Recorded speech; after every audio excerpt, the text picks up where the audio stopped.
is Antifa, the violent, militant wing of the Democrat Party. No, that's just a video of ICE. Are they a mysterious, secretive, dangerous organization? Jack, please say a few words. Antifa has been around in various iterations for almost 100 years. Whose roots go all the way back. Going back to the Weimar Republic in Germany. To the Weimar Republic. No. Antifa, anti-fascism, goes all the way back to ancient Rome, the inspiration for fascism. The empire who invented the fasces, its icon of power, wooden rods, leather strapped to an axe. I mean, if you wanted to be conspiratorial, you could say that they represent the 5 masks that form the fascist identity. Mask number 1, the statist, who pledges complete loyalty to the emperor, for the emperor and the state are one. Mask number 2, total militarization. In ancient Rome, only land-owning men serving in militias were allowed voting rights.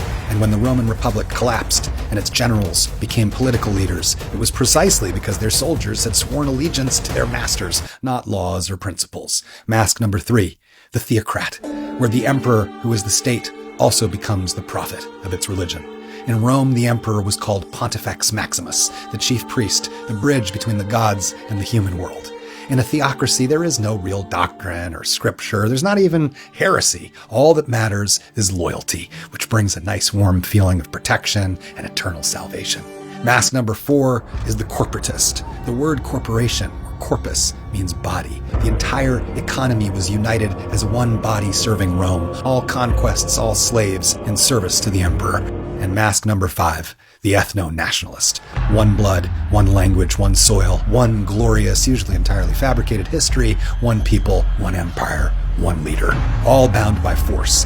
One force against the world. And so, probably the most famous founder of Antifa would be the main character of the most widely read parable in the world, the story of Jesus Christ, a guy who rejected Rome's divine authority, breaking the first mask, who called peacemakers blessed, demanded mercy over domination, breaking the second mask, and where Rome exalted the state, he said the greatest authority was within, breaking the third mask, and preached that a human being cannot serve both the highest good and money, and demanded all debts be forgiven, smashing the fourth mask. And finally, to the caste system of empire, he said, quote, "There is neither Jew nor Greek, slave nor free, male nor female, for you are all one, and so treat thy neighbor as thyself. There is no greater commandment than this," smashing the fifth and final mask. Unifying the diversity of the people in the common good to feed the hungry, house the homeless, heal the sick. And that was what they used to call the gospel. Actually, you could trace Antifa back a little further to Socrates, the Greek founder of so-called Western civilization and science, who also questioned generals, priests, and politicians in public. Of course, he was executed for it. Who else was Antifa? Oh, the colonial revolt against King George, the abolitionist revolts against the colonists, that guy Gandhi. But when did people start actually calling themselves Antifa or anti-fascist?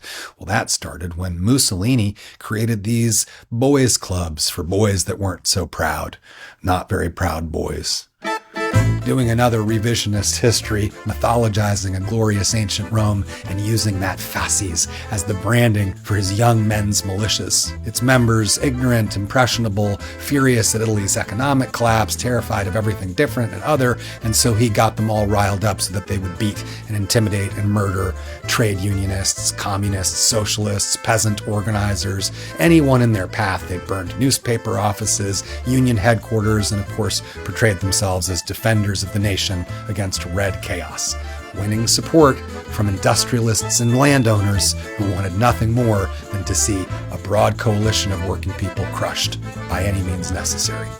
So Germans, seeing this, immediately started using that same word to describe similar nationalist groups rising in their midst, and by the late 1920s, Hitler's Nazi Party was now known across Europe as German fascism. And that's where Antifa Action sprung up, founded in 1932 to defend working people and minorities against Nazi violence. Of course, they were immediately declared a terrorist organization. Its members were imprisoned and executed by Hitler's regime. And what happened next was only 86 years ago.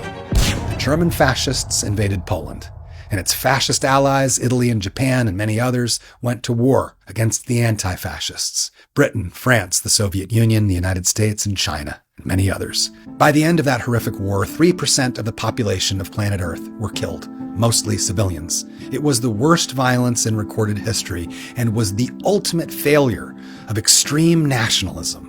Albert Einstein said that nationalism is an infantile disease. It is the measles of mankind.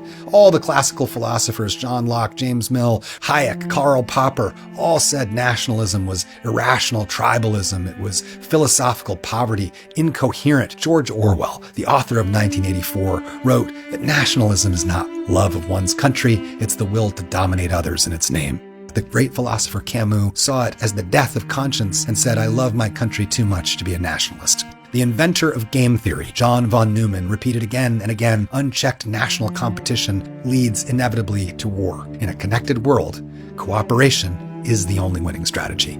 And that was the purpose of a United Nations and the drafting of a Universal Declaration of Human Rights, presided over by Eleanor Roosevelt, who was decidedly anti-fascist, as was her husband. And every great thinker, writer, and leader, from James Baldwin to Mark Twain, Ralph Waldo Emerson, Toni Morrison, Thoreau, Nelson Mandela, Cesar Chavez, Mother Teresa, Dr. Martin Luther King, Shakespeare, Buddha, Moses, Hillel, Muhammad, Rumi, Confucius, Plato, literally everybody worth talking about. To be anti-fascist is to be human. It has no political leader because its state is within. It is to be conscious, an individual, connected to the world as one family, alive and free.